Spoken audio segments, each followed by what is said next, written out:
यहां तक शिव महापुराण की कथा कहती है, अगर कोई विद्वत ब्राह्मण ने आपको बताया है कि आपके घर में पितृदोष है, कोई विद्वान ब्राह्मण ने बता दिया कि आपके घर में काल सर्प दोष है, कोई विद्वान ब्राह्मण ने बता दिया कि आपके यहाँ पर ये वास्तु दोष है और इस दोष को मिटाना जरूरी है, कोई ने आपको बताया, उस समय पर हमें घबराना नहीं।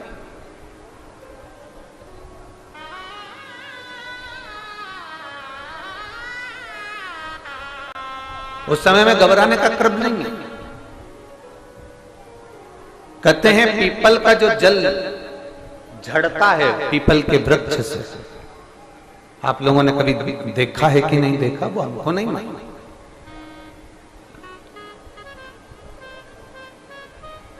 कितना भी अगर कोई वास्तु दोष बता दिया, पितृदोष बता दिया, काल सर्प दोष बता दिया, कितना भी अगर कोई दोष बता दे, तो पीपल का जो जल वृक्ष में से झड़ता है, कभी कभी आप उसके नीचे हाथ रखकर देखना, थाली रखकर देखना, उसमें पत्थर पर देखना, तो वहां पर भी पानी के निशान आपको मिलेंगे, बूंद के निशान मिलेंगे।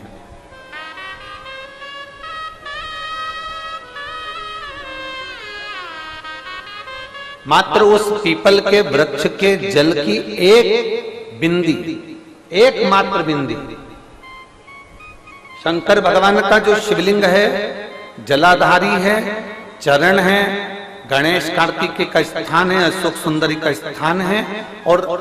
प्रत्येक जलाधारी में से पानी बीच में से आकर नीचे की ओर गिरता है, नीचे की ओर गिरता है।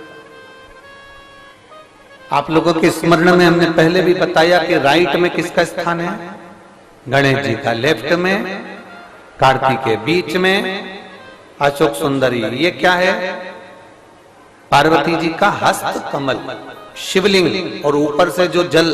एक एक बूंद शंकर जी के शिवलिंग पर गिर रहा है, वो शंकर जी की 5 लड़कियां जया, विषहरा, शामली बारी, दौतली और देव, शंकर जी की 5 लड़कियों, एक एक बूंद पानी शिव जी पर गिरा। जहां जल नीचे गिरता है उस स्थान से जहां तक जल बहकर जा रहा है उस स्थान तक 33 कोटि देवताओं का स्थान, 33 कोटि देवताओं का स्थान। अब जहां पानी आया, जहां नीचे गिरा, उसके बीच में जो स्थान होता है, आप लोगों ने देखा है कि नहीं देखा? जिनने देखा है जरा हाथ उठाओ। ये पानी जैसे यहां तक आया और यहां के बाद नीचे गिरेगा, तब वो नाली के माध्यम से बाहर जाएगा, तो जितनी दूर यहां से वो नीचे की ओर जो गिर रहा है, यहां से वो नीचे की ओर जो पानी जा रहा है, ये जो स्थान होता है, ये हमारे 3 दोषों को निवारण तुरंत कर देता है। एक हमारा पितृदोष, एक हमारा काल सर्प दोष और एक हमारा वास्तु दोष का निवारण ये तुरंत करता है। और ये तो हमने केवल आपको शिव महापुराण के माध्यम से बताया कि ये 3 दोष का निवारण कर देता है, पर यदि कभी आप ध्यान से लिंग पुराण को पढ़ेंगे, आप यदि लिंग पुराण को पढ़ेंगे और गीता प्रेस गोरखपुर की लिंग पुराण को लाकर यदि आप पढ़ते हैं, या गीता प्रेस गोरखपुर की शिव अंक को भी आप अगर पढ़ेंगे,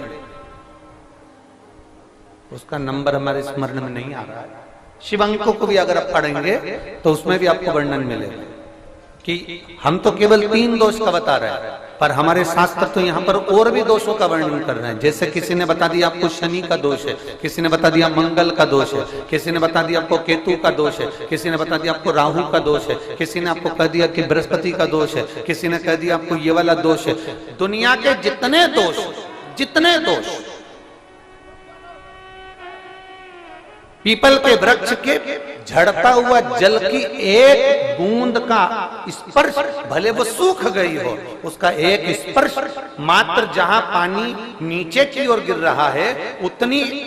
परिधि, उतनी जगह के बीच में जहां से पानी गिरता है, बस उस स्थान पर अगर वो उंगली अपना नाम और गोत्र का स्मरण कर कर भी लगा दी जाए और एक लोटा जल चढ़ा दिया जाए, तो ये जितने दुनिया के दोष हैं वो अपने आप समाप्त हो ही जाते हैं। शंकर की बोल बम का नारा है। और अच्छे से समझ लो, जरा ध्यान में आ जाए आप लोगों के, नहीं तो गलत कर बैठो तो बहुत स्मरण रखिएगा। शिवलिंग, जलाधारी, जलाधारी में से पानी बहता है, नीचे की ओर जाता है। जितना मोटा शिवलिंग की ये जलाधारी होती है, उसमें से पानी जहां नीचे गिरता है, जितनी भी मोटी हो, उसमें कहीं पर भी आप बिंदी लगा सकते। कहीं मंगल गड़बड़ है, कोई कह दे तुमको तुम्हारा राहु गड़बड़ है, कोई कह दे तुमको तुम्हारा केतु गड़बड़ है, कोई तुमसे कह दे तुम्हारा बृहस्पति गड़बड़ है, तो समझ लेना कि हमारे ग्रह की दशा को सुधारने के लिए ये जो स्थान है, बस उस स्थान पर एक बिंदु एक। अब आज के जमाने में आपने देखा होगा, जब से आप शंकर जी को जल चढ़ाना प्रारंभ करें, जब से आपने शिव महापुराण की कथा सुनना प्रारंभ करी, तब से आपने सुना होगा कि कोई भी अब ज्यादा आपको सुनने को नहीं मिलता कि वास्तु दोष हो गया, कि पितृदोष हो गया, कि कालसर्प दोष हो गया। इसके पहले का जो समय था, उस समय किसी को भी पत्रिका दिखाओ, किसी के पास भी जाओ, वास्तु दोष, कालसर्प दोष, पितृदोष, ये सारे दोष चलते रहते थे। पर तुमने जो एक लोटा जल शंकर भगवान को समर्पित करा, तुम्हारा चढ़ा हुआ जल उसी स्थान से नीचे गिर रहा है जहां हमने बिंदी लगाने का बताया, वहां से नीचे गिर रहा है, तो तुम्हारा दोष जल चढ़ाते चढ़ाते अपने आप वो दोष समाप्त होता चलेगा। सारी समस्या का हल एक लोटा जल।